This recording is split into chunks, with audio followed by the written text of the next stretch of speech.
박선영 교수님 큰 박수로 모시겠습니다. 예. 아유, 너무 과찬을 해주시는 것 같아서 제가 부끄럽습니다. 오늘 주제는 이렇게 너무 전문적인 것도 아니고요. 한번 우리를 되돌아보자. 홍콩은 어떻게 저렇게 성공했을까 하는 것을 좀 생각해 보면서 그럼 우리는 어떻게 해야 될까? 우리는 아직도 통일을 굉장히 낭만적으로 생각하는 경향이 있어요. 그래서 여기 제가 존경하는 어르신들 많이 계시고 굳이 이 제 말씀을 듣지 않아도 충분하신 분들만 모이셨어요. 그래서 오늘 오면서도 어떤 생각을 했느냐 하면 제가 어려서 할머니 손에 이끌려서 그 새벽 기도를 가면 목사님이 맨날 야단을 치셨어요. 안 온다고.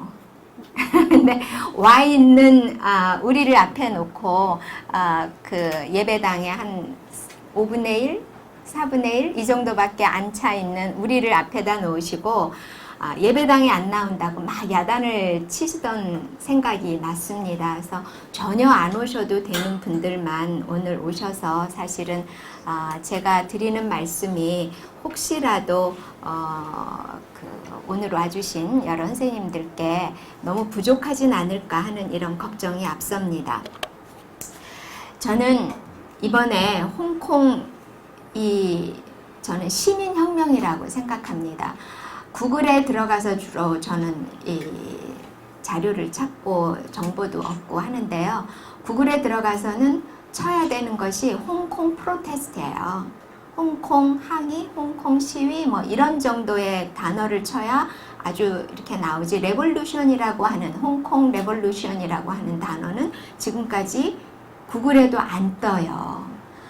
그런데 제가 볼 때는 확실하게 이번 사건은 홍콩의 시민혁명이고 이 홍콩의 시민혁명은 프랑스의 대혁명이 유럽 전체를 흔들었듯이 중국의 이 시민혁명은 동남아만이 아니라 그 구소련에서 해체돼서 나온 16개의 나라, 그 다음에 중남미 아프리카에까지 아주 정말 지구의 지축을 흔들 것이다. 저는 이렇게 생각을 합니다. 자,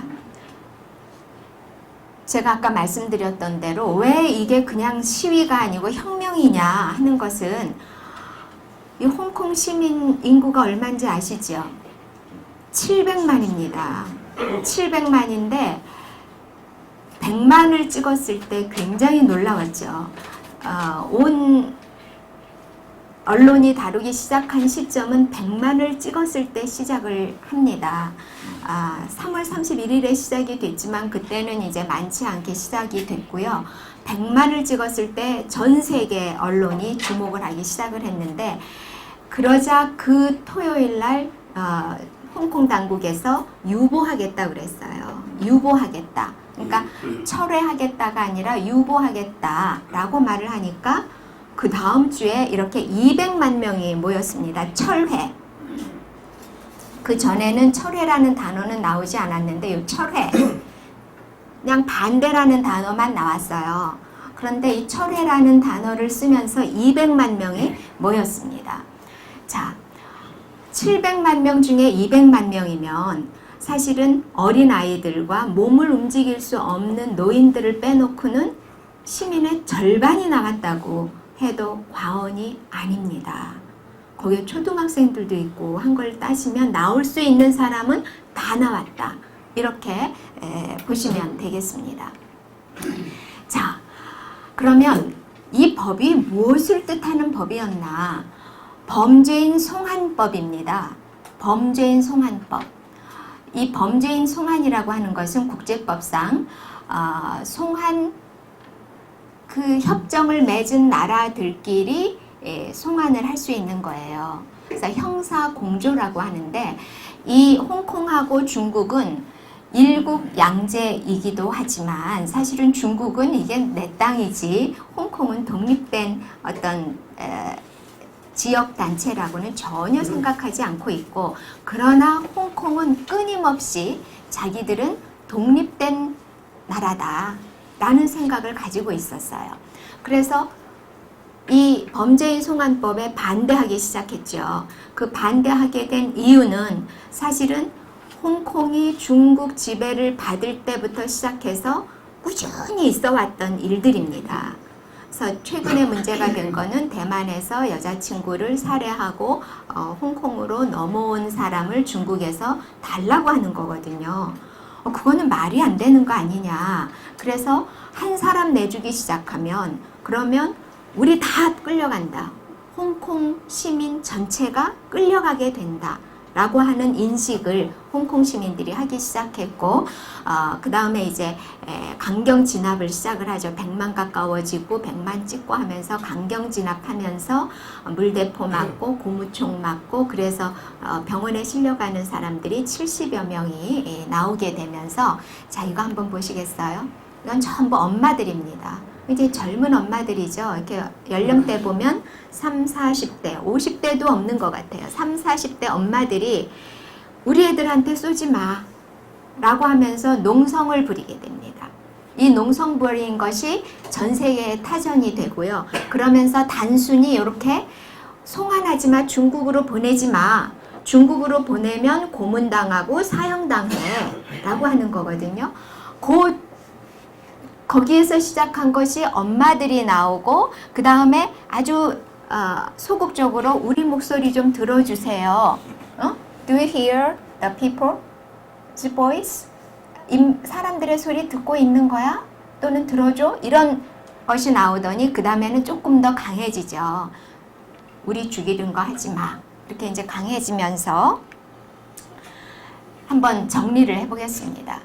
3월 31일에 처음으로 시위가 시작됐는데 이때도 적은 숫자가 아니에요. 10,000명으로 시작을 합니다. 그러다가 6월 12일에 100만 명이 참여를 하게 되면서 이제 70여 명이 당하게 되고 이때부터 국제기구가 의견을 표명하게 되죠. 그래서 휴먼 라이츠 워치 같은 데서 여기 S자가 빠졌네요. S자가 제가 빠졌습니다. 국제인권단체에서 이제 의견을 표명하면서 강경 진압하지 마라 라고 성명서가 나오게 되고요. 그러면서 한국에서는 중국에서는 네이버를 다 차단을 해버립니다. 그럼 다음은 어떻게 되냐? 다음은 올 1월부터 이미 중국이 차단을 했어요. 그래서 그런 걸 보면 다음이 네이버보다 조금 더 자유로웠다고 볼 수가 있겠죠.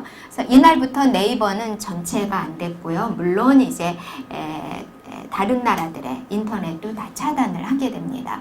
그러자 이 홍콩 사람들이 한국말로 도와달라고 호소를 하는 글을 한국의 SNS를 통해서 전부 뿌리게 되고 저도 이제 받게 됩니다. 그리고 6월 14일에는 아까 보신 대로 어머니들이 연좌 시위를 하는데 이때는 일요일이 아니죠. 일요일이 아닌 평일에도 엄마들이 연좌 시위를 하지만 그때 홍콩이 손을 듭니다. 그러니까 유보하겠다. 잠정 중단하겠다. 그러니까 15일 날 200만 명이 참여를 해서 잠정 중단이라는 건 있을 수 없다. 철회하라. 그러니까 백기를 들죠. 무한 연기를 발표하게 됩니다. 자, 그래서 이제 제가 이 사건에 주목하는 이유는 뭐냐 하면 홍콩 당국이 백기를 든 게 아니에요. 중국이 백기를 든 겁니다. 외형적으로는 홍콩 사람들이 선거해서 행정장관도 뽑지만 중국에서 오케이 하지 않으면 절대 아무것도 할 수 없는 것이 홍콩입니다. 그건 너무 잘 아실 거예요. 그러면서 마지막 날 나온 15일 날 나온 요걸 보세요. 홍콩 독립. 이제는 독립운동으로 갈 겁니다. 이 성난 홍콩의 시민들은 절대로 일국 양제에 동의하지 않을 것입니다. 그리고 여기 홍콩 is not China. 우리는 Chinese가 아니다. 홍콩어라는 말을 씁니다. 홍콩 사람이라고 하는 홍콩어라는 단어를 쓰고 있고요. 여기 우리하고 굉장히 비슷하죠. 여기 성조기가 나오고요. 네, 그래서 세계여 우리를 도와달라 이렇게 손을 내밀고 있지만 우리는 인권 대통령이라고 하는 청와대부터 시작해서 민주화를 위해 애썼다고 하는 민주당, 그 다음에 안타깝게도 자유한국당 조차 홍콩 시민들이여 힘내라 라든지 강경 진압은 있을 수 없다라든지 표현의 자유는 보장되어야 한다라든지 하는 말을 단 한 사람도 한 적이 없다는 사실입니다. 자, 그러면 홍콩에서 어떻게 이렇게 200만 명까지 나올 수 있었을까 하는 거를 뿌리를 한번 찾아보도록 하겠습니다. 잘 아시다시피 2014년 딱 5년 전이죠. 5년 전에 우산혁명이 있었습니다. 이때는 무언가 되리라 생각을 했는데 사실 크게 결실을 거두지 못하고 끝났어요.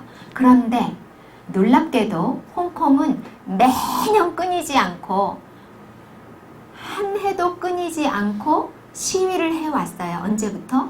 1997년에 이양되는 그 순간부터 매년 해왔습니다. 그래서 10년 사람들은 한국 사람들은 새해 첫날에 동해도 많이 가지만 돈이 조금 있는 분들은 홍콩을 가십니다. 왜? 홍콩의 신년맞이 불꽃잔치가 이 홍콩만을 기준으로 해서 그렇게 아름답대요. 저도 못 가봐서 모르겠습니다. 이 아름답다고 하는 여기에 많이 가는데 실제로 1월 1일 날 아침이면 이렇게 매년 신년 대회를 합니다. 여기 내용이 뭐냐면 잘 보시면 인민영양, 그죠? 인민영양 요거를 내세우고 하면서 홍콩은 자 너희가 반환받을 때 했던 약속 지키라는 것을 지금 하는 겁니다. 한 해도 거르지 않습니다. 그래서 그 신년 이거를 신년은 1월 1일은 98년부터 하지만 그 다음에 여러분들이 보시면 매년 7월 1일 날은 대행진을 합니다. 이 7월 1일 날은 지키라는 것도 하지만 그 전해에 있었던 홍콩 정부에 대한 불만을 표시하는 것을 보세요. 이렇게 합니다. 한 해도 빠지지 않고 했습니다.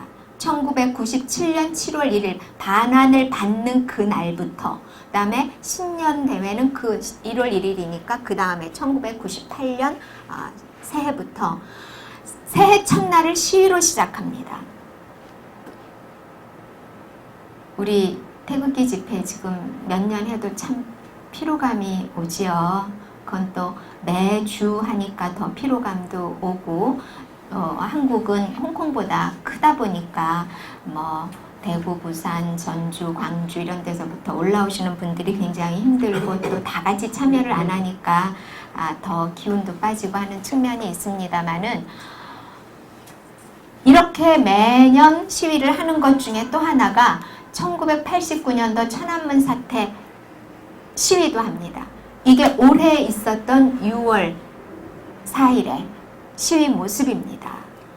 그러니까 홍콩은 시위로 홍콩이 반환된 이후부터 지금까지 시위로 계속 해왔다고 하는 것을 보시면 인민영량이 시위를 통해서 30년 가까이 20년이 넘었죠. 그 전에 제가 30년 가까이라고 하는 것은 사실은 제가 양해된 다음부터 말씀을 드리는데 영국이 홍콩을 지배할 때도요.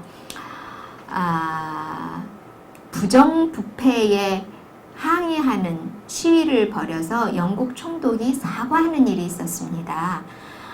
우리가 부정부패의 시위를 전 세계적으로 보면 부정부패에 관한 시위를 대규모로 벌인 게 그렇게 많지가 않아요. 대부분의 시위들은 뭐냐 하면 내 호주머니에서 돈이 나갈 때 이게 이제 대표적인 것이 미 독립혁명 같은 경우에는 T-텍스, 그 전에 페이퍼 텍스, 그러니까 지세 올렸을 때는 사람들이 안 움직였어요. 왜? 종이세 올려봤자 일반 국민은 크게 타격이 없거든요. 신문 발행하고 책 만들고 책 사보는 사람이 문제가 생기지. 그러나 매일 마시는 차에 세금을 확 올릴 때는 다들 분노를 했죠. 그 다음에 사실 프랑스 대혁명도 집집마다 냄비에 닭고기가 없어졌을 때 들고 일어났다라고 하는 거는 뭐 여러분들이 역사에서 많이 배우셨을 거예요. 근데 특정한 사건이 아니라 전반적인 부정부패를 가지고 데몬스트레이션을 해서 정부로부터 사과를 받고 제도 개혁을 하겠다고 하는 결과물을 얻어낸 것은 제가 볼 때는 찾아봐도 홍콩이 처음이 아닌가 싶습니다. 그러니까 제가 홍콩 이 사건에 주목하는 이유는 사람들이 자기 호주머니 하나 자기한테 불이익이 올 때 한 거하고 시위를 한 역사가 아니라는 거죠. 어떤 제도적인 문제, 그러니까 부정부패도 그렇고요. 중국이 영국으로부터 홍콩의 지배권을 이양받았을 때 우리에게 자유, 시장경제 질서 요거를 보장하라고 한 거를 약속을 지키라.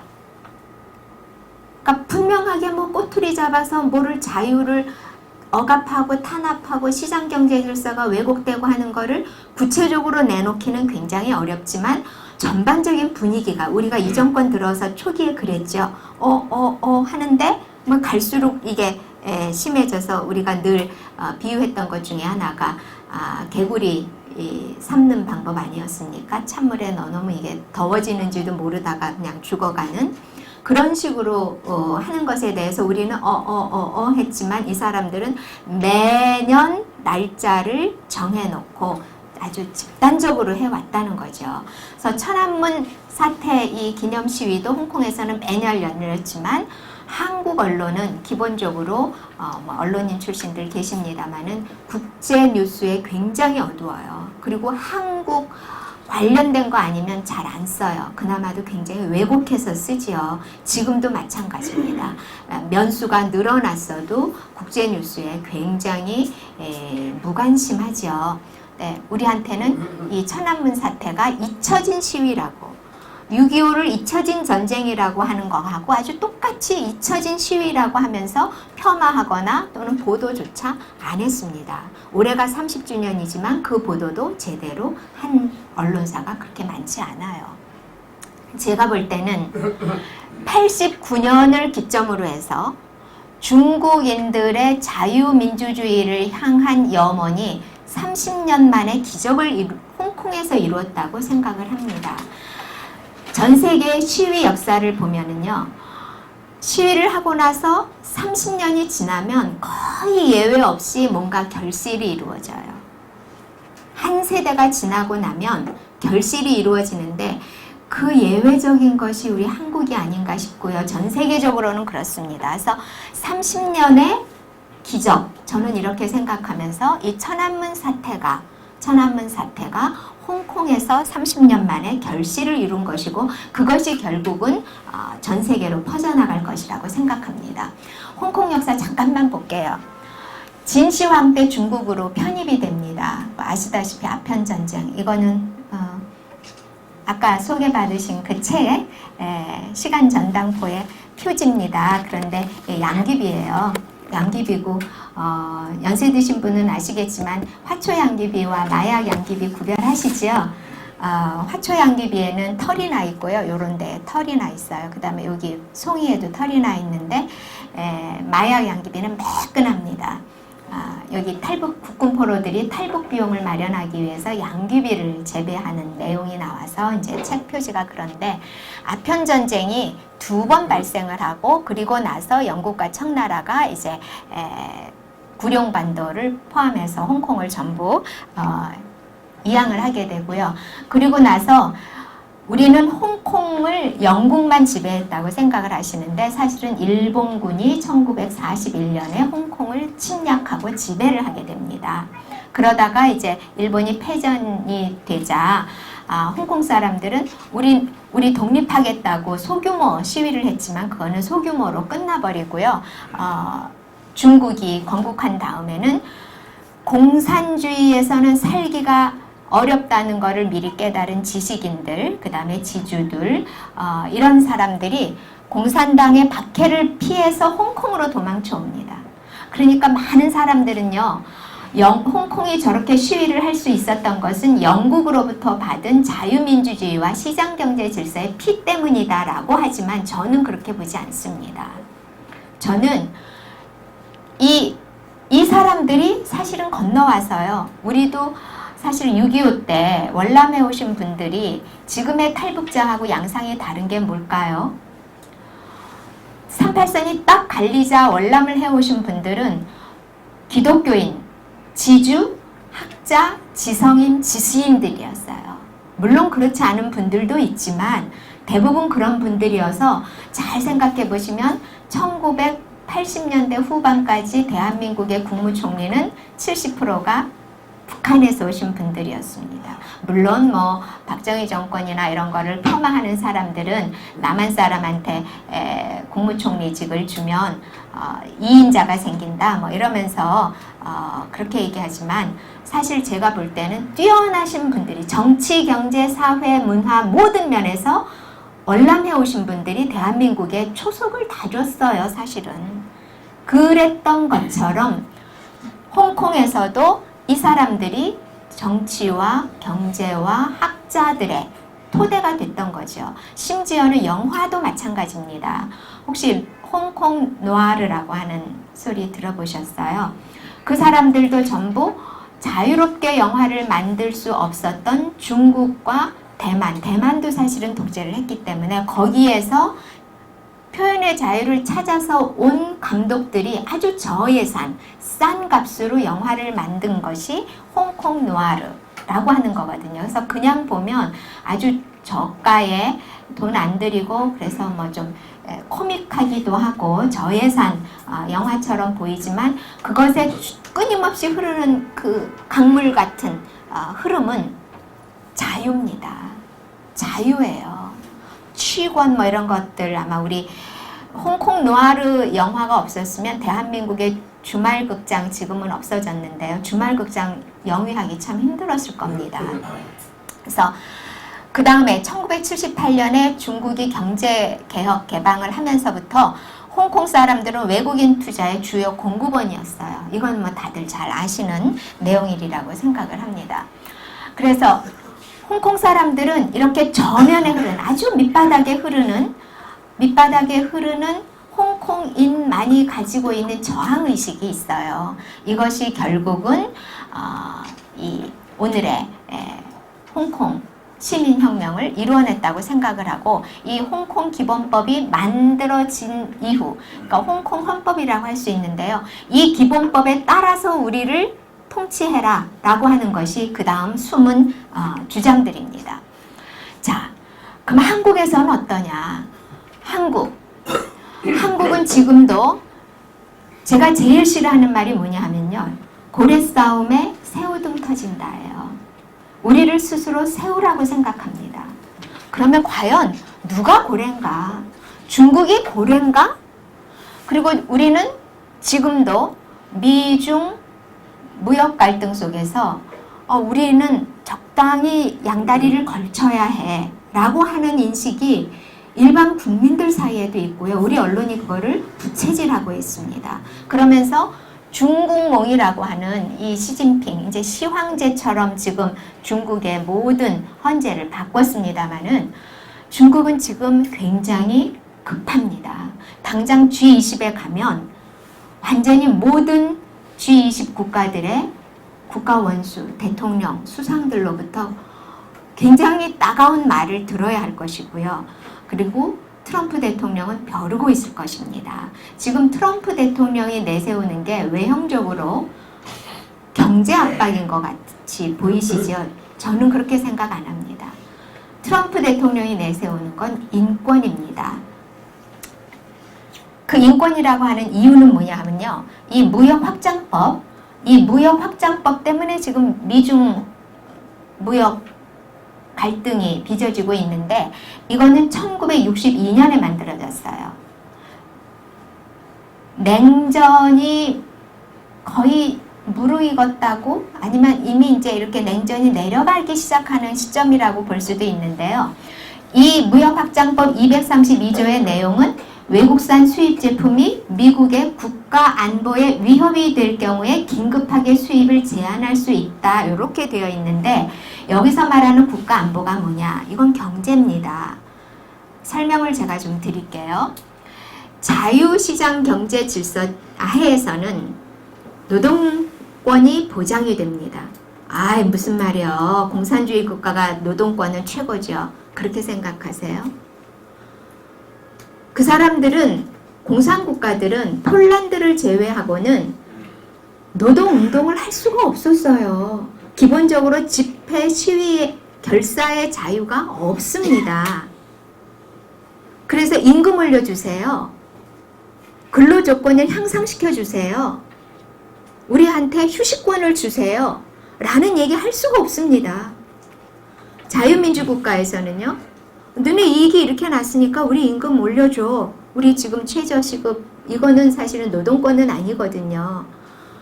왜 임금 올려줘. 우리 휴식하게 해줘. 그 다음에는 휴식하는 동안에 우리한테 질 좋은 커피와 도넛과 과일을 놔줘. 기타 등등. 그러면 그것이 계속 가격은 올라가게 되죠.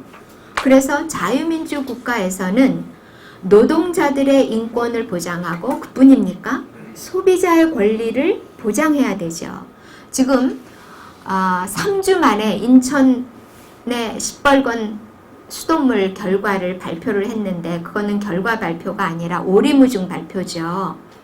그러면서 지금도 뭐라고 얘기하느냐 하면 아이들은 그걸로 세수하고 나서 피부병이 생기고 학교에서는 그물로 아이들 상치 씻고 쌀 씻고 국 끓여줄 수가 없으니까 급식을 간편식으로 하고 있어요. 빵, 우유 뭐 이런 식으로.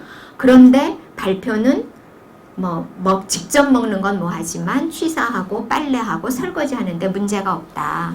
그래서 제가 오늘 아침에 일어나서 페북으로 그 물 전부 갖다가 청와대 갖다 주고 정수기 물도 쓰고 설거지도 하고 그물로 빨래해 입으라 그래라. 여러분들 녹물과 진흙물은요 빨래해서 붉은 물이 들면은 그 다음에 빨래해도 안 져요. 소비자의 권리까지 포함이 되면 리콜도 받아줘야죠. 그죠? 이 상품 가격은 올라갈 수밖에 없습니다. 그런데 중국도 지금 그렇게 하고 있지만 구소련은 노동력을 착취해서 똑같은 트랙터를 만들어도 가격이 미국 것의 4분의 1, 5분의 1밖에 안 되는 거예요. 그러면 시장경제 질서에서 가격 경쟁력을 하면 자유민주 국가의 상품이 선택받는 것은 아주 여유가 있는 나라들이나 여유가 있는 사람들 외에는 할 수가 없는 거죠. 받을 수가 없는 거죠. 그게 결국은 국가 안보에 영향을 미친다는 거예요. 경제가 안보라는 인식을 이미 이때 했던 겁니다. 그래서 지금 트럼프가 이거 90년대에도 썼어요. 근데 우리나라에서는 트럼프가 잠자는 잠자는 법조문을 끌어냈다, 소생시켰다 이러는데 아닙니다. 석유값에도 썼어요. 무역확장법은 말이 무역확장법이지 사실은 인권을 보호하는 공정경제를 기반으로 한 조항이다. 이렇게 보시면 돼요. 우리나라도 기억하시겠어요? 한 15년 전쯤에 커피값 제대로 커피빈 있죠. 커피가 한 잔에 지금 4,000원, 5,000원 하는데 사실 커피빈, 이 콩을 얼마에 사들이느냐, 그 다음에 그 커피 콩을 누가 따느냐, 커피 콩 따는 아이들은 노동을 해서는 안 되는 연령의 소년, 소녀들과 또는 저처럼 키가 아주 작은 나이 먹은 여성들이 땁니다. 커피 나무가 키가 작거든요. 근데 그 임금은 하루에 1불도 안 줘요. 그럼 도대체 이게 어떻게 된 거냐? 그래서 공정경제, 그러니까 싸다고 좋은 게 아니다. 가격 경쟁만 하지 말고 그 가격이 어떻게 형성됐는지를 따져보자. 이 운동이었고요. 또 다른 우리하고 관련된 거는 혹시 기억하시는지 모르겠네요. 서울 올림픽 때 우리 어쩌면 축구 경기를 못할 수도 있었어요. 왜요? 그 축구공을 만드는 게 손으로 하는데 파키스탄의 14살 먹은 소년들이 바늘이 이만한데 가죽을 꼬매니까 그죠? 이만한데 그 손을 다 다치면서 이 축구공을 만드는 것에 대해서 전 세계의 소비자 단체들이 이 올림픽의 정신이 뭐냐? 평화와 번영과 이런 것인데 그런 아이들이 손 다쳐가면서 당연히 재해보상이 있을 리가 없고요. 그렇게 만든 축구공으로 축구를 한다는 거는 이건 올림픽 정신에 위배된다 라고 해서 문제가 굉장히 심각하게 벌어졌던 것 기억을 하실 거예요. 그런 겁니다. 그래서 화웨이, 이 주인이 누군지 짐작만 하지 모르잖아요. 상장이 됐다고 하는데도 주주가 누군지 모릅니다. 중국 콩, 뭐 비트코인까지 전부 다 이런 것하고 국가 안보라고 생각하는 표현이 되어 있는 법적으로 리걸 워드예요. 법적으로 국가 안보라고 되어 있는 이것이 사실은 공정한 경제, 인간다운 경제, 그래서 결국은 인권의 문제입니다. 자, 그래서 우리 이건 다 아시니까 넘어가도록 하겠습니다. 우리가 진주 목걸이를 할 거냐, 다이아몬드 목걸이를 할 거냐 하는 데서도 반응은 한국은 똑같습니다. 네. 오히려 많은 쪽은 이쪽이고요. 대부분은 양다리 걸쳐야 된다고 생각을 하고요. 이쪽을 주장하는 사람들은 수구 꼴통이나 틀딱이란 단어를 들어야 합니다. 죄송한 말씀이지만. 그래서 이 홍콩 시민혁명은 제가 볼 때는 제일 먼저는 몽고와 동남아에 영향을 미치리라 생각합니다. 이게 신중국몽이라고 해서 중국 사람들이 그려서 올린 겁니다. 신중국몽. 시진핑이가 꿈꾸는 중국몽이 아니라 새로운 중국 사람들이 꾸는 꿈. 중국이 몇 개로 나눠지나요? 위구르 지역, 티베트 지역, 몽고, 그 다음에 만주, 이렇게 해서. 자, 북한에도 분명히 들어갈 겁니다. 북한은요, 언론의 자유가 없습니다. 그런데 발 없는 말이 천리가 아니라 십만리를 가는 나라가 북한입니다. 그래서 우리만 준비가 안 되어 있지, 사실은 국제 질서로 보면 우리한테 판을 쫙 깔아줬어요. 돗자리 쫙 깔아줬어요. 그런데 우리는 준비가 전혀 안 되어 있습니다. 가장 중요한 것은 북한의 정보를 유입을 시켜야 되는데, 정보를 어떻게 유입시킬 거냐, 그거는 탈북자들을 통해서 정보를 유입시키는 게 가장 빠르고 정확합니다. 한번 우리 주변을 돌아보도록 하겠습니다. 국가안보 굉장히 불안하지요. 제가 눈에 설명 안 드려도 다 아시는 내용이니까 넘어가도록 하겠습니다. 그리고 주변도 내 내부에서의 반미, 반일, 그 다음에 친중 이런 거를 포함해서 내부도 굉장히 어렵습니다. 그런가 하면 우리도 모르는 사이에 우리 헌법 3조가 위협을 받고 있습니다. 우리는 우리 헌법 3조 얘기하면 북한만 얘기하는데요. 북한은 현실적으로 주권이 미치지 않는 지역인 거고요. 그게 아니라 이렇게 우리 대한민국의 영토만이 아니라 영해와 영공이 다 지금 위협받고 있습니다. 그거에 대한 인식은 전혀 없죠. 그리고 동시에 우리는 지금 딜레마라고 얘기를 합니다. 정말 딜레마인지 저는 그 딜레마라는 단어를 써서는 안 된다고 생각을 하는데, 자, 북한의 인권 문제, 그 다음에 그 인권 문제가 우리가 생각하는 것보다 훨씬 더 심각하다고 하는 것, 그 다음에 우리의 전략의 부재. 우리 전략은요, 그냥 엎드려서 눈치 보는 전략밖에 없어요. 무엇이 옳은 것이냐, 무엇이 정의냐에 대한 고민과 거기에 천착하는 전략가들도 없습니다. 그래서 우리 네이버에 떠 있는 그림입니다. 이렇게 우리 대한민국의 북조선이,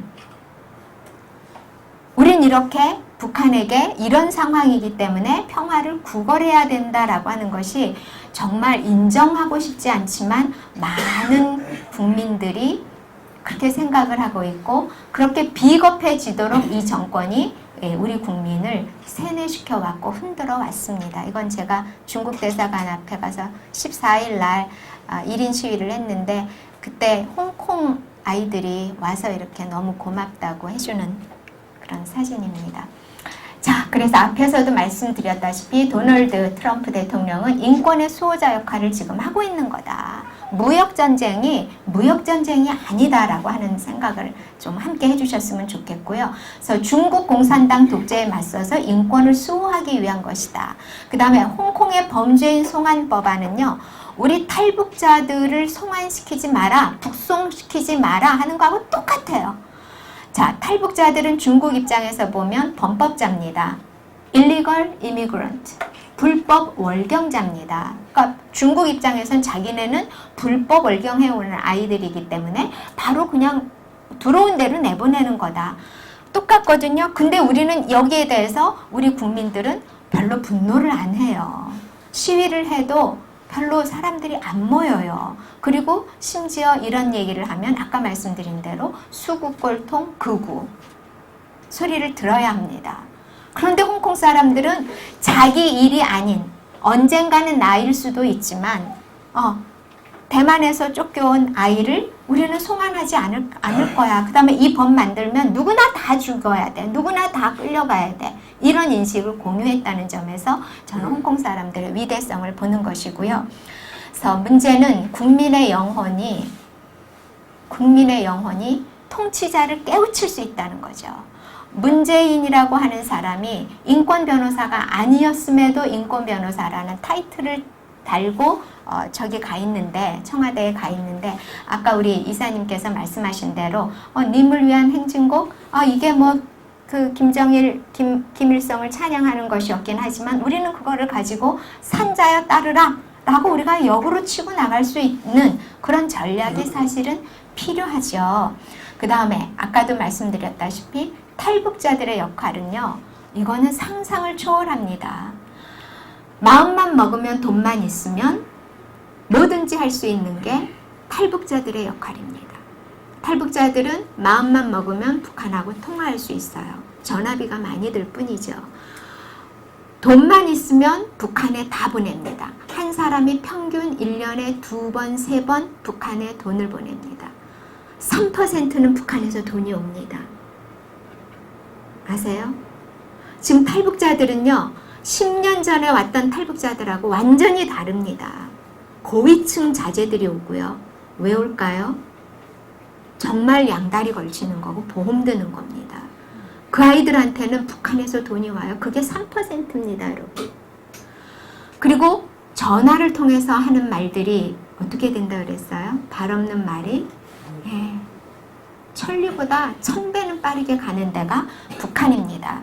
그 다음에 우리는 대한민국에 영혼이 없습니다. 라이언 일병 구하기를 보고 대한민국 국민들은 눈물 흘리고 영화가 끝났을 때 나가지 않고 전부 기립박수를 쳤습니다. 그게 대한민국이지만 우리 대한민국의 국군 포로들이 10만 명 이상 북한에 억류되어 있다는 것도 모르지만 알아도 들어도 행동하지 않습니다. 우리는 영혼을 잃어버렸어요. 자, 장마당 운영하는 거요, 탈북자들입니다. 여기서 탈북자들이 보내주는 돈이 시드머니가 돼서 맨 먼저 시작하는 건 성냥장사입니다. 성냥장사. 성냥 없으면 북한은 못 삽니다. 담배도 피워야 되지만 불 붙여서 난방도 해야 되고 밥도 해 먹어야 되거든요. 휴민투도 다 탈북자들입니다. 가끔은 틀린 정보도 오기는 하지만 김대중 정권 이후에 휴민투 다 없어진 건 아시죠? 그 자리를 메우는 것도 탈북자들입니다. 그래서 대한민국의 미래는 어떻게 해야 되느냐. 우리 한 사람 한 사람이 사실은 미션을 가진 영혼, 이건 뭐 종교적인 미션이 아니라 뭐 종교 가지신 분들은 종교적인 미션이라고 생각하셔도 되고요. 그런 영혼을 우리가 회복해야 됩니다. 그리고 강한 대한민국이 되어야 통일도 하고 평화도 이룰 수 있다는 건 뭐 누구나 다 아시는 일일 거고요. 그래서 지금 말씀드린 대로 이렇게 탈북자들의 영향이 굉장히 크고요. 탈북자는 지금 수가 팍 줄었어요. 그런데 들어오는 사람들의 연령대는 청년대입니다. 청소년대고요. 그 다음에 더 중요한 거 두 번째는 고위층 자제들이 넘어오고 있어요. 고위층도 와 있습니다. 태영호 공사보다 윗선이었던 사람도 와 있지만 지금 대외비를 하고 오기로 왔기 때문에 몇 년째 지금 공개가 안 되고 있을 뿐이에요. 그런 사람들 여러 명 있습니다. 그리고 그들의 자제들은 엄청나게 와 있어서요. 대한민국 대학생 토론 대회를 국제사회에 가서 할 때 대한민국의 대표가 누구였는지 아세요? 2년 연속 탈북자였습니다. 고위층의 탈북자. 네. 영어를 하면 뭐 네이티브처럼 합니다. 한국말을 하면 단박에 차별을 받죠. 조선인이거나 탈북자라고 생각하기 때문에 차별하고 멸시합니다. 그래서 자, 북한 체제가 붕괴될 것 같습니다. 저는 우리가 흡수 통일하는 거는 점점 어려워졌고요. 점점 어려워졌고 내부가 붕괴해서 북한이 체제 전환을 할 가능성은 점점 상대적으로 높아지고 있다고 생각합니다. 북한 체제가 붕괴되면은요, 유엔이 들어갈 겁니다. 유엔이 들어가면 그 다음은요, 주민 투표할 겁니다. 알자스 로렌 지역을 잊지 마세요. 무슨 투표할까요? 너희 뭐 할래? 어디로 뭐 하고 싶어? 독립할래? 중국으로 편입될래? 남조선하고 같이 할래? 세 가지 중에 선택하는 주민투표를 할 겁니다. 알자스 로렌 지역은 프랑스를 선택했지만 역사적으로 더 오랜 기간 독일 기간이었습니다. 그들은 프랑스를 선택했지만 과연 북한 주민이 누구를 선택할 것이냐 하는 것 앞에서 우리는 정말 경각심을 가져야 합니다. 제가 물망초에 대해서 잠시 한 5분, 7분만 설명을 좀 드릴까 합니다. 물망초는 잊지 마세요라고 하는 단어를 가지고 있고요. 아주 작은 풀꽃이고 저 어렸을 때는 논두렁에 굉장히 많이 폈던 것인데 어느 사이에 대한민국들과 산 논바닥에는 이 물망초가 없어졌습니다. 그 물망초가 없어진 속도와 함께 대한민국의 영혼도 사라지지 않았나 저는 이렇게 생각을 합니다. 우리 물망초는 제가 만드는 단어인데 언론에서도 요즘 쓰고 있어요. 역사의 조난자, 역사의 조난자라고 하는 탈북민, 그 다음에 국군포로 전시전후 납북자, 이렇게 국가가 돌보지 않은, 국가가 반드시 돌봐야 하는데 국가가 구해주지 않고 돌보지 않는 사람들을 저희가 우리라도 한번 돌보자 해서 2012년에 만들어서 지금 7년째 하고 있고요. 기관이 10개가 됩니다. 이따 가실 때 브로셔 좀 준비해 주세요. 이 간사님 브로셔 한번 가지고, 시간이 많지 않아서 제가 간단하게 설명을 하겠습니다만은 한번 읽어봐 주시면 좋을 것 같아요. 저희는 한 4,000명의 회원을 가지고 있고 환경연합 다음으로 가장 진성 회원이 많은 NGO라고 자부합니다. 예, 월 5,000원부터 내시는 회원들이 대부분이지만 이분들하고 우리 간사가 6명인데요. 한 2배 이상 늘어야 되는 일을 저희가 정말 우리 간사들이 희생정신으로 해내고 있습니다. 우리 김서구 차관님이 우리 이사 맡아주고 계시고요. 학교가 있고 아까 냈던 출판사도 있고 이런데 하나씩 제가 설명을 드려볼게요. 저희 보딩스쿨 했습니다. 꽃제비들, 연고가 없는 아이들, 그 다음에 어디에도 기댈 곳이 없는 청소년 5살부터 25살까지를 보딩스쿨 기숙학교로 했는데 이게 작년에 문을 닫았습니다. 그 이유는 최저 시급을 선생님들이 같이 아이들하고 먹고 자고 24시간 계신데 그 잠자는 시간까지도 근무 시간으로 쳐서 주 52시간을 하라고 하니까 3배, 3.5배의 교사들을 저희가 채용을 하지 않으면 제가 악덕 고용주가 돼서 학교도 문 닫고 저도 철창을 가야 하는 그런 상황이 돼서 울면서 문을 닫았고요. 이곳에 저희가 검정고시반이라든지 1:1 맞춤 교육은 이곳에서 저희가 계속 하고 있습니다. 열린 학교라는 것이 있습니다. 이건 자유민주 시민을 양성하는 건데요. 제가 그래도 탈북자나 뭐 이런 거 많이 안다고 생각을 했는데 이 사업을 하면서 느낀 게 뭐냐 하면 한 번 이 세뇌 교육된 사람들의 그 그 브레인워싱이라 할까요? 이거를 자유민주 시민으로 이렇게 바꾸는 거는 이거는 그들이 그 안에서 살은 세월만큼이 필요하구나 이런 생각이 들었습니다. 그래서 대한민국의 정치, 경제, 사회, 법치 뭐 이런 것들을 가르치는 일을 계속 역시 이 자리에서 요일을 돌아가면서 가르치고 있습니다. 젊은 학생들이 DMZ 통일 발걸음 하는 거는요. 남한 대학생, 북한 출생 대학생, 그 다음에 외국인 대학생 21세기 글로벌라이제이션 세계에서 우리 민족끼리로는 절대로 아무것도 할 수가 없다. 통일도 마찬가지다. 그리고 우리 현실을 바라보고 이거만 한번 같이 보실까요? 어떻게 하는지. 그래서 하는데 가장 성과가 높고 가장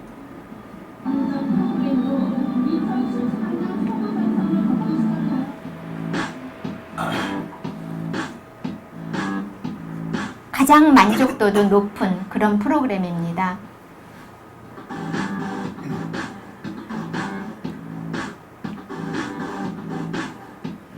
저희가 일부러 학생들을 골라서 뽑지 않고 체력만 되면 다 뽑고 지역도 다 균분하게 뽑습니다. 그럼 오면 인터넷에서 떠도는 얘기들 다 합니다. 이 천안함에 가면 온갖 루머 다 질문합니다. 이틀이 지나면 그들의 눈이 바뀝니다. 눈동자가 바뀌고 눈초리가 바뀌고 어깨가 딱 달라져요. 어깨가. 그리고 저희가 걷는 곳에 6.25 관련된 비나 전적지나 이런 것들이 있으면 다 가서 그 국기, 대한민국 국기 태극기도 바꿔주지만 그 나라 국기도 바꿔주고 설명하고 이렇게 하는 작업을 하는데 이런 거를 하면서 아이들이 눈물을 쭉 흘립니다. 전쟁이 끝나기 전에 납북자에 대해서는 아이들이 들어본 적도 없습니다. 가 있습니다. 그러나 10만 명이 이렇게 우는 거 보이시죠?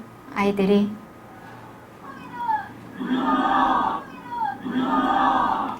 네, 이거를 정말 매년 저희가 하고 싶은데 보통 80명을 합니다. 버스 2대 기준으로 우리 간사들이 정말 죽을 고생을 하는데요. 올해는 돈이 없어서 못합니다. 참 가슴 아프고요. 우리 현실이죠. 그 다음에 저희가 집중하는 거는 탈북 청소년들입니다. 그래서 꽃망울이라는 단어를 써서 해외 어학 연수도 보내고요. 여기 김길찬 쌤 보이시네요. 우리 1호 해외 어학 연수자인데 지금 풀브라이트 장학금을 받아서 미국에 박사과정 가 있습니다. 저희가 뿌린 첫 번째 씨앗입니다. 그다음에 국내에서는 월 10만 원에서 이거 10만 원은 중고등학생들이고요. 대학생들은 50만 원까지 해서 학비 지원을 하고 있는데 지금 119명 이렇게 주고 있고 처음에 무용고 탈북자가 오면 상 하나가 없어서 이렇게 신문지 깔고 밥을 먹어야 하고 그렇습니다. 그래서 200만 원 정도로 해서 침대 하나 사주고 책상을 겸한 책상도 사주고 이런 일을 하고 있습니다. 우리 해외 꽃망울들이고요. 지금 현재 오하이오주에 2명 가 있고 이번 주에 또 2명이 캘리포니아로 떠납니다. 그다음에 프리칼리지라 해서 대학 가서 공부할 수 있도록 젊은 아이들 이 공부 역시 입항하고 저쪽 회의실에서 나누어서 1대1로 공부를 시키고 있습니다. 인권연구소라고 해서요. 지난달에는 우리가 인민군의 제노사이드에 대한 세미나를 했습니다. 인터넷에 6.25 학살, 6.25 제노사이드 검색어 한번 쳐보세요. 85%가 국군과 유엔군이 저지른 제노사이드만 나옵니다. 15%가 인민군과 중공군이 저지른 제노사이드가 나오기는 하지만 아주 짧고 거의 내용도 없다고 해야 하나? 그 다음에 사진도 별로 없는 그런 자료가 나옵니다. 그래서 저희가 매달 이 자리에서 하는데 이번에는 6.25 앞두고 좀 국회 큰 데 가서 해보자 해서 이주영 부의장 배려로 거기 가서 했습니다. 최불암 씨도 저희한테 굉장히 초기에 잘 오셨었는데 정규 방송을 시작하면서 못 오시고요. 스칼라튜 다 잘 아시는 분들이지요. 네. 국공포로 송환 작업 저희가 하고 있습니다. 국공포로 어르신들 12만 명인데요. 현재 탈북해 오신 분들이 80명, 그러니까 조창호 소위를 시작으로 해서 80분이 넘어오셔서 현재 26분이 살아계시고 최고령자는 98세, 최연소자는 88세 되겠습니다. 제가요 정말 미운 소리 한번 해드릴게요. 용서해 주세요. 제가 국회의장 되는 사람마다 제가 국회에 있을 때부터 국군포로 어르신들 모셔서 다른 거 말고 국회에서 밥 한 번만 내주세요. 아무도 안 했습니다. 유일하게 이 양반이 해주셨어요. 심재철. 아니요. 국회의장이요. 정세균 의장이 해줬습니다. 제가요 정말 보수가 다시 태어나야 된다. 너무 잘 아시죠? 여러분들 아메리칸 에어라인즈나 이런 거 미국 비행기, 미국 국적 비행기 타실 때 제일 먼저 나오는 게 베테랑 나오시라고 그래요. 1등석 타는 사람 나오라 그러지 않습니다. 베테랑들 먼저 태웁니다. 그리고 때로는 박수도 칩니다. 그 옆에 있는 사람 누가 시키는 것도 아니고요. 그 다음에 장애인 나오라 그러죠. 그 다음에 1등석 태우고 비즈니스 태우고 합니다. 우리는 아마 여기 연세 드신 분들 다 군대 6.25도 참전하시고 뭐 월남전도 다녀오시고 했을 겁니다만은 정말 대한민국은 영혼이 없습니다. 제가 한국당 출신 새누리당 한나라당 할 때 제가 딴나라당이라 그랬습니다. 어떻게 그럴 수가 있냐. 그냥 제가 해봤어요. 정세균 의장한테는 공문 보내고 전화드려서 해주겠다고 하고 하시더라고요. 그런 것도 흔쾌하게 정말 다시 태어나야 됩니다. 우리 합창단도 가지고 있습니다. 아마 공연 보신 분들 계실 텐데 시간이 없어서 제가 우리 공연 모습은 안 보여드리고 넘어가도록 하겠습니다. 출판사를 2017년에 만들었습니다. 정말 바보 같은 짓을 했습니다, 제가. 그런데 바보 같은 짓을 할 수밖에 없었던 이유가 있습니다. 뭘까요? 네, 맞습니다, 이사님. 제가 데리고 온 탈북자들, 그다음에 제가 모시고 온 국군포로들, 제가 두 눈으로 몇 년을 거쳐서 오면서 데려오고 모셔오고 하지 않았겠습니까? 그 다음에 제가 한국에서 만났던 수많은 탈북자들, 국군포로 어르신들 스토리를 들고 여러분들이 아시는 대한민국 최고의 출판사들 다 찾아다녔습니다. 여러분들이 좋아하시는 대한민국 최고의 문인들 다 찾아다녔습니다. 제발 좀 소설 좀 써주세요. 책 좀 내주세요. 그 어디서도 해주지 않았습니다. 그래서 제가 우리 이사님들한테 이거는 망하는 길입니다. 물망초가 망할 수 있습니다. 그러나 물망초가 망해서 대한민국 영혼이 산다면 우리가 해야 되지 않겠습니까? 그렇게 설득해서 출판사를 만들었고 그 출판사는 지금도 매달 엄청난 적자를 내고 있습니다. 처음에 만들 때 저희가 동화책으로 만들었어요. 왜요? 대한민국 사람들은 탈북, 국군포로 소리도 듣기 싫어합니다. 그래서 엄마가 아이들한테 동화책을 읽어주면서 아빠가 읽어주면서 할머니, 할아버지가 읽어주면서 그러면 4명, 5명이 알게 되겠네.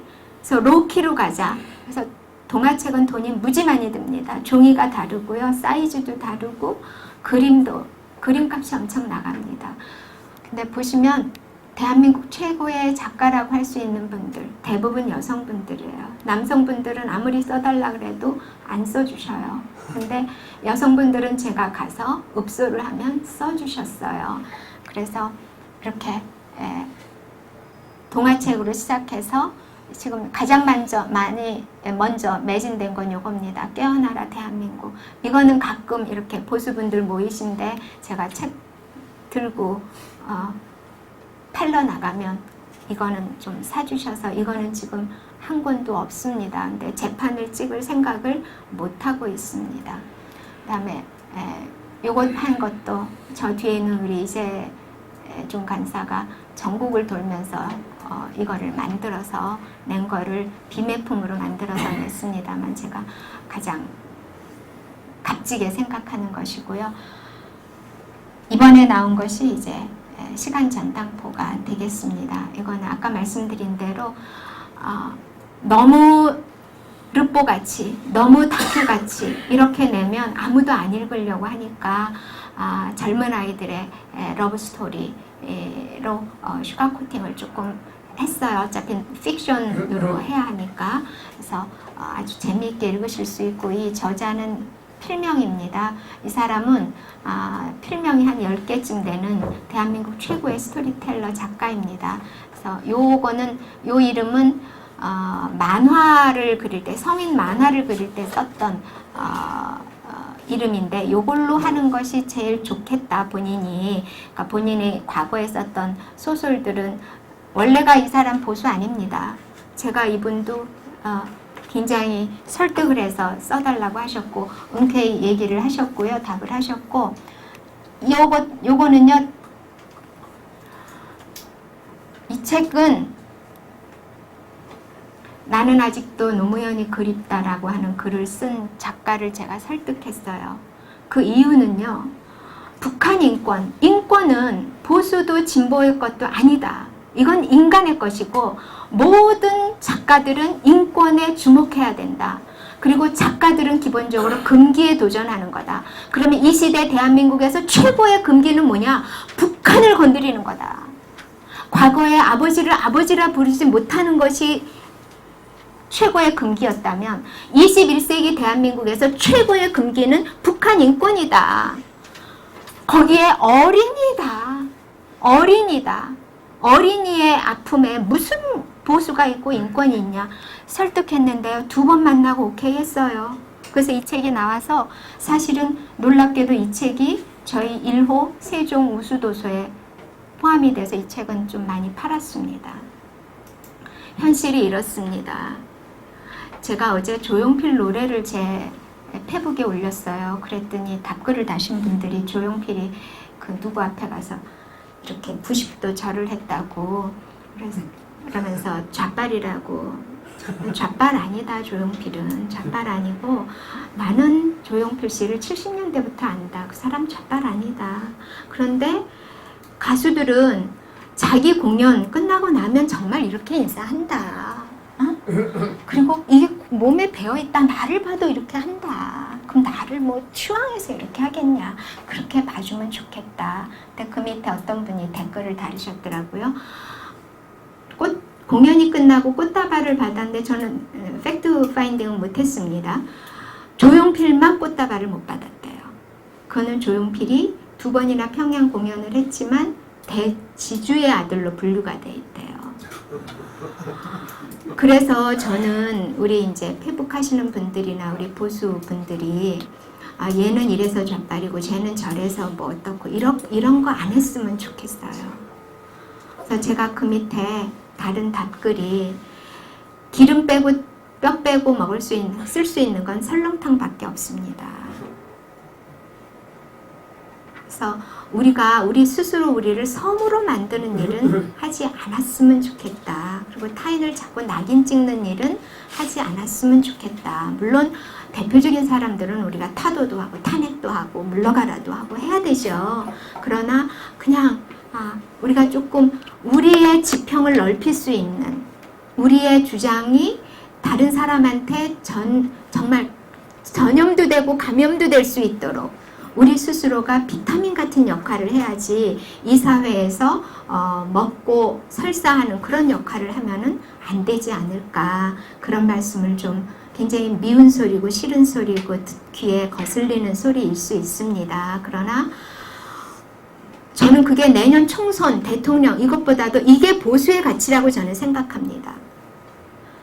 노동당, 공산당은요, 도끼와 낫과 칼로 대비되는 사람들만 중심이 되는 이데올로기를 발전시킨 것이 공산당이고 인민주권주의고 그리고 전체주의입니다. 그러나 보수는 제너럴입니다. 제너럴입니다. 기존에 우리가 가졌던 자유, 인권, 시장경제 질서 이거는 너여서 안 돼라고 하는 것이 아니거든요. 그들도 같이 품고 우리의 생각과 느낌과 우리가 추구하는 목표와 우리가 꾸는 꿈을 그들도 같이 꿀 수 있도록 자꾸만 그런 역할을 좀 해야 하지 않을까 이런 생각을 합니다. 긴 시간 두서없는 말씀 그리고 어떻게 보면 듣기 거북하셨을 그런 말씀을 끝까지 들어주셔서 너무 감사합니다. 잊지 말아주세요. 저희 보수는 보편적 가치를 추구하는 것이다. 라고 하는 그런 점에서 물망초도 기억해 주시고 또 이렇게 함께 해주시는 모든 분들을 제가 존경하고 그리고 감사하게 생각합니다. 고맙습니다. 네.